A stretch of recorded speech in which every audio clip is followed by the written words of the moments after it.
seperti itu. Kita harus tetap waspada, kita tidak boleh lengah.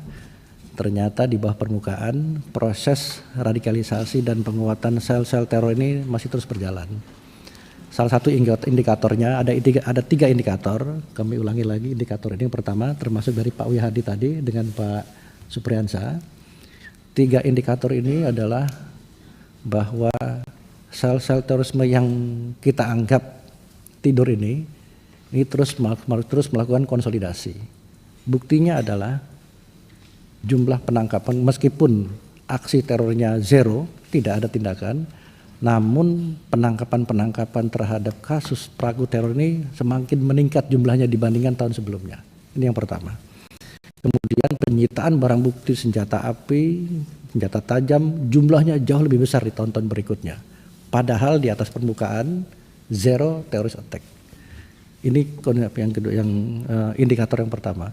Indikator yang kedua adalah terjadi peningkatan fundraising, pengumpulan dana-dana dengan memanfaatkan berbagai momentum, dengan menggunakan berbagai cara. Kita tahu bahwa warga negara Indonesia, bangsa kita ini bangsa yang sangat murah hati, generous. Ya. Kita taluk tromopos dengan minta sumbangan, dititipkan di masjid, di musola, bahkan ditaruh di simpangan lampu merah pun jadi uang. Ada gambar gunung meletus, gambar musibah terjadi kejadian, ada orang cacat, difoto, ditempel di kotak, jadi uang. Bahkan kuburan difoto, ditempelin di kotak, gambar kuburan di dalam kotak ditaruh di masjid, ditulis suatu saat Anda akan masuk ke sini, jadi duit juga. Sangat generous bangsa Indonesia. Ini salah satu indikatornya. Densus 88 bersama dengan Kementerian Lembaga kita telah menertibkan itu. Ribuan termopos sudah ditertibkan. Yang ujungnya adalah untuk melaksanakan mendukung fundraising daripada sel-sel yang sedang kita anggap tidur ini tadi. Itu indikator yang kedua.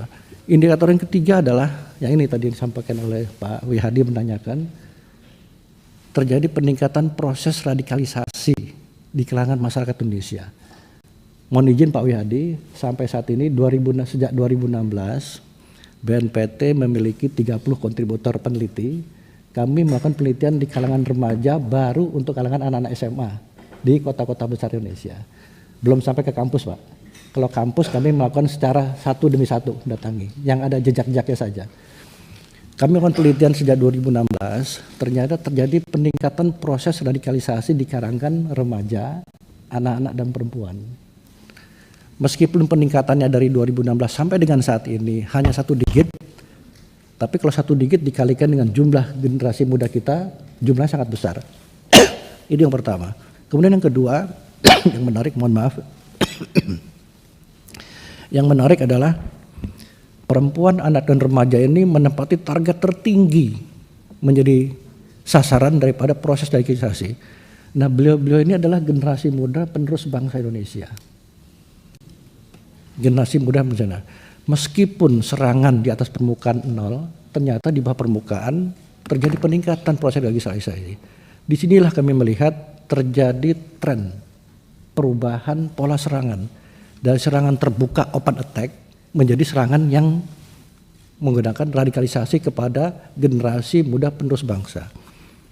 Jadi sel teroris ini dengan para tokoh-tokoh intelektualnya paham betul Indonesia ini tidak bisa dihancurkan dengan serangan open attack. Serangan bom jegar-jegar di beberapa kota, beberapa tempat tidak menggoyahkan rakyat Indonesia. Masyarakat Indonesia juga tidak suka dengan kekerasan. Kekerasan sangat tidak populer. Bahkan dapat dikatakan bangsa Indonesia nggak takut dengan serangan terbuka. Jegar mungkin tiarap. Habis jegar selesai, habis tiarap berdiri ambil handphone selfie. Belum lagi tukang kue cucur, tukang bakso, tukang soto datang semua ke TKP. Campur dengan petugas. Nggak takut. Jadi artinya bukan menyombongkan diri, tapi memang bangsa Indonesia tidak akan hancur dengan serangan teror. Jadi para intelektualnya paham betul bagaimana menghancurkan Indonesia. Dia rubah. Terjadi shift of paradigm, shift of approach mereka dari hard attack berubah menjadi soft attack. Jadi yang ingin menghancurkan Indonesia, hancurkan generasi muda bangsanya. Ini yang kami lihat. Bagaimana caranya? Dengan mempengaruhi generasi penerus bangsa, perempuan, anak-anak dan remaja. Ini kan melihat trennya seperti itu. Bapak Ibu sekalian, bahan baku daripada ajaran terorisme adalah intoleran, tidak menerima perbedaan. Ini lesson number one-nya, bahan bakunya. Dapat dibayangkan kalau baru satu pelajaran, ini pelajaran pertama lesson number one. Lesson number berikutnya adalah mengajarkan perbedaan, mengajarkan kebencian, mengajarkan merasa dirinya paling benar dengan kelompoknya, orang lain salah, harus dipaksa, harus ikut, yang tidak mau ikut dianggap musuh, dianggap berhadapan, lawan, dikafirkan dan bahkan dihalalkan darahnya. Tapi lesson number one-nya adalah intoleran, tidak bisa menerima perbedaan. Jika generasi muda kita bisa tersusupi, terpapar, bisa diyakinkan dengan ajaran intoleran saja, ini sudah sangat membahayakan Indonesia di masa depan. Sangat tidak kompatibel dengan negara kebangsaan Indonesia yang dibangun dari berbagai perbedaan. Tidak ada lagi Bhinneka Tunggal Ika, tidak ada lagi unity of diversity.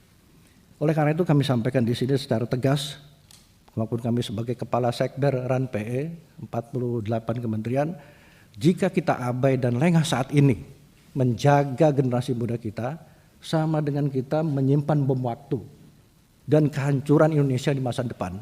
Nomor Indonesia, fire condios Indonesia, tidak ada lagi Indonesia. Kenapa? Generasi muda kita sudah terjadi balkanisasi akibat daripada lesson number one tadi, baru pelajaran yang pertama, tidak bisa menerima perbedaan, toleransi.